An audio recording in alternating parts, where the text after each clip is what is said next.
From the News Channel 5 Network, this is Morning Line.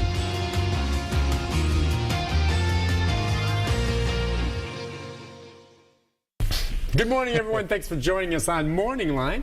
I am indeed Nick Barris. It's Thursday. You know, we did open phones on Wednesdays. So today, we're doing a show that I think a lot of people, even here in the newsroom, are going to be watching because we've had folks, including myself, out. I still have a little scratchy throat. I'm not sick. It's allergies. A couple weeks ago, I actually missed a couple days of work because of the allergies. I lost my voice, had to go get a cortisone shot to get the swelling to go down and to get back to work in a timely fashion. And it's odd because I had gone 2 or 3 years without that happening, and then all of a sudden, boom, what's changed? My body, the pollen or whatever, I lost my voice for the first time in 3 or 4 years. So what changes? What's going on out there? How are you handling your allergies? Do you have any home remedies that work for you? If not, or if you're looking for one, or how to treat it, or if you have questions like I do, and I have a bunch, even though allergies have been around forever, you'll want to join in the conversation. The number up on the screen, and indeed, as you see there, it is allergy season. Dr. John Overholt is with us. Good morning, sir. Morning, Nick. He is an allergy doctor. That's correct. An allergist. An allergist, yes. An allergist with the Allergy, Asthma, and Sinus Center here in town. It's good to have you on. Thanks. Do you have allergies? I do. You do? I do, yes. Bad ones, or what's someone who has bad allergies and someone who just has regular allergies in your mind? You know, there's a spectrum of severity certainly with allergies and complications that can occur from allergies, but really for nasal allergies, that classic sort of hay fever, sinus problems, it sort of depends on the intensity and the duration of the problem. Some people get a little runny nose in the spring and fall, take a little over-the-counter antihistamine, and they're good to go. And some people have it year-round, have to take medications all the time, and some people develop complications from their allergies, like sinus infections and headaches and lots of other problems that go along with it. And of course, so that's the sort of severity spectrum. So. And when we're talking about there's allergies, you could have people who are allergic to bee stings that can kill you if you have a swelling of your throat. So some can be deadly. Or dangerous food allergies, peanuts, this sort of thing. Okay, have you ever met anyone? Well, I'm sure there are people out there that, for whatever, don't have any allergies at all. Oh, absolutely. Or is it fair to say that somewhere, somehow, everyone has some kind of reaction to something? No, even in the people that we see in our office who are a selected population, people who are coming in with symptoms that could be consistent with allergies, only about 50% of people really test positive. A lot of people come in and they think it's allergies. Okay. They've been treating it like it's allergies. They're not getting anywhere with that. We test them, find out that they're absolutely non-allergic, and that allows you to move down a different road and maybe focus on a different issue. Is this sinusitis? Is this an irritant-induced problem? And so the testing is really important in defining who's allergic and who's not, because sometimes people are really banging their head against a wall trying to get better, but they've just been going down the wrong road. That's interesting. Boy, I wish I was one of the people with no allergies. I don't have bad ones either. What am I complaining about? Allergies actually are kind of sometimes easier to treat. Sure, than the other stuff. Well, I'm just saying people that don't have allergies and don't have any of these other things. Then I don't mean people coming into you, but there's people probably walking around out there who have never had to go to the doctor for an allergy, and literally they're immune to all this stuff in our environment for whatever reason. They're just lucky that way. I guess so. All right, let me ask you this. Just as you heard what I said at the beginning of the show, and the phone lines are open, your chance to ask some free questions. When I say free, the stock's here free of charge. You don't have to pay a copay this morning or cover a deductible. But is there anything different in your mind about this allergy season for some? I just noticed in our newsroom, which is where I hang out, that for me, for the first time in 3 or 4 years, I used to have this happen. It went away, and boom, I got nailed losing my voice. And we have several people in the newsroom who were just saying, gosh, something all of a sudden hit us a little different than usual. Any idea? It's the same sort of, pollen allergies, which are the seasonal allergens, occur pretty predictably. Sure. Trees in the spring, grass in the summer, weeds in the fall.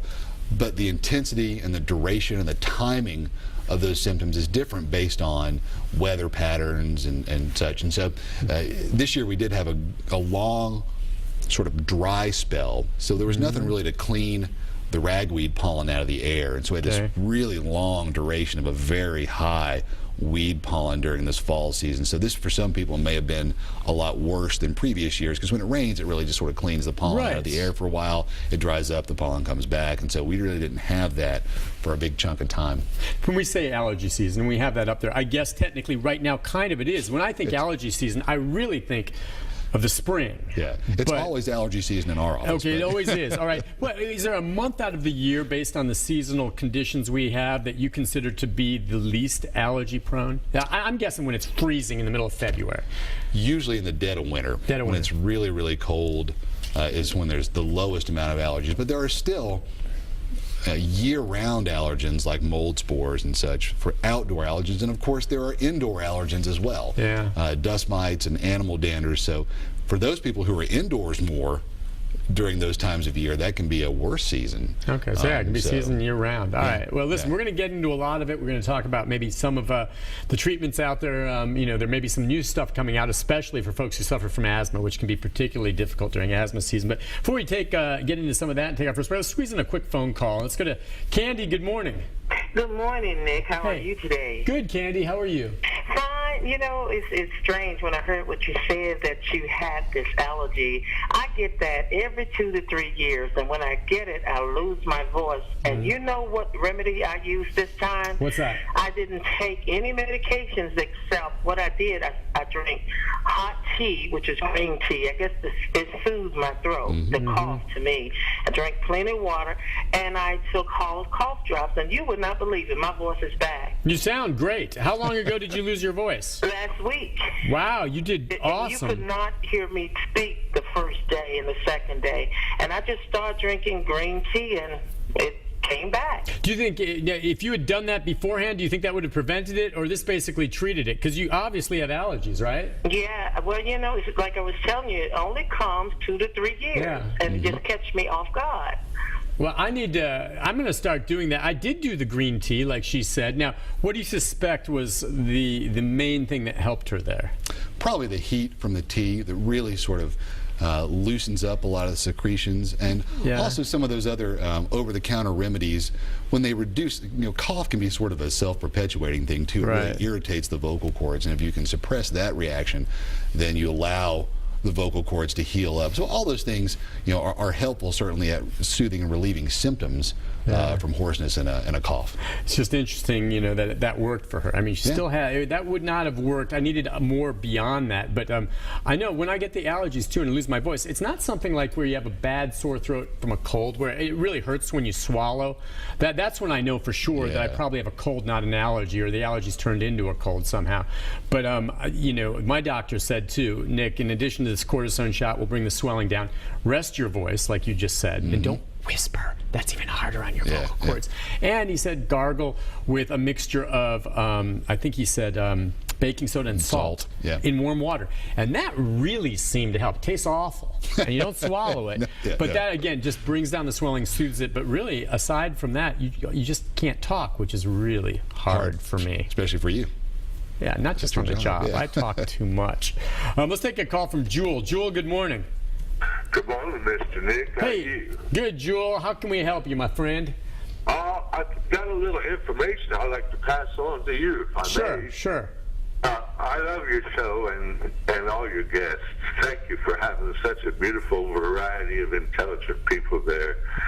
And it's kind of like an oasis with all these other talk shows.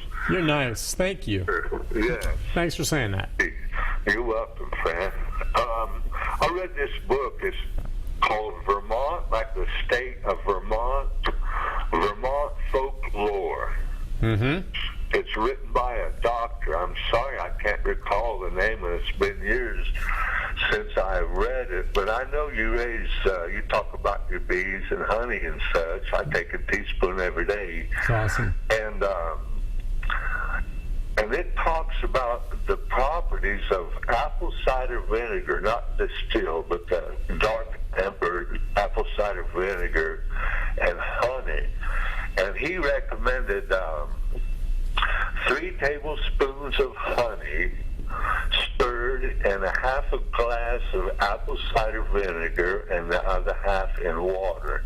Now, it ain't the most pleasant thing you can drink, I don't reckon, with that apple cider vinegar being pretty strong, but it's good for all kinds of aches and pains and allergy.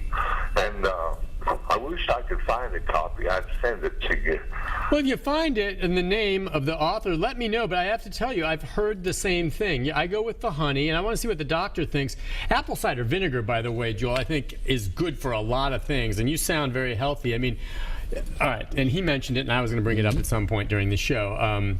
I have beehives, okay? I've got my own bees from my backyard, and I get the honey, and like him, I'll have a tablespoon or so a day. Now, I'm a believer that in some cases, and I want your take on this, honey that's local can maybe help, maybe minimize it. I have not found that local honey solves my allergies problem by any means. I don't think it can hurt. It sure tastes good. And it might help a little. What do you think? There have actually been studies looking at this. This is a very common question in our office, or something we hear frequently. When people are allergic to pollens, they're allergic to wind-pollinated plants. So these are trees and grasses and weeds and such. Bee-pollinated plants are typically flowering plants. They don't produce a lot of pollen. The pollen doesn't become airborne, so it doesn't get in your respiratory lining to sensitize you. So the pollens that the bees are using, again, are typically not the ones that are causing respiratory symptoms. So even if there were that pollen left over in the honey and you were taking it, you wouldn't be getting much of the real pollen that's causing you allergies. They've also done, actually they did a randomized blinded study where they looked at local honey, pooled sort of processed honey, kind of American big company honey, and also just flavored corn syrup. And they didn't tell people what they were giving them. And they looked at it during successive pollen seasons, and neither one was really better than the other. So, there's obviously, like you said, honey tastes good. There's nothing wrong with taking it. There's a lot of other good things about pure raw honey that's not processed like the big stuff aside from that. But I'm with you, and that's really the first time I've heard it articulated as to why on the pollen. Because at first blush, people say, well, that makes sense. Bees make it with the pollen, and then you have that honey, and your body gets desensitized to the pollen. But you're absolutely right. Now, bees do grab some pollen from the tree pollen, there's sourwood honey and stuff like that, but in general, you're right. Bees go after the flowering plants, and that's not the same stuff that has it in the air. Correct. That's correct. And so, your take would be, I guess, if you want to put some of that honey in your green tea to make it taste good, and it can be soothing, right? Sure, absolutely. Not going to solve it. Not going to solve the problem, but if it tastes good, if it soothes your throat, makes your local symptoms feel better, awesome. Hey, you always got that placebo effect. Good stuff. Too. That's right. You never know. It really is a sugar pill. Literally. It is, and it tastes good. All right, we'll take a break on that note. When we come back, we've talked about some of these, and I'll be glad to take some of your home remedies. Love to hear about that. When we come back, we'll get into more of the nuts and bolts of what we know really works for the doctor, and where you can go and how you go about addressing allergies. And we'll take more of your calls. If you're on hold, stay there. The number is 737-7587. Back with more right after this.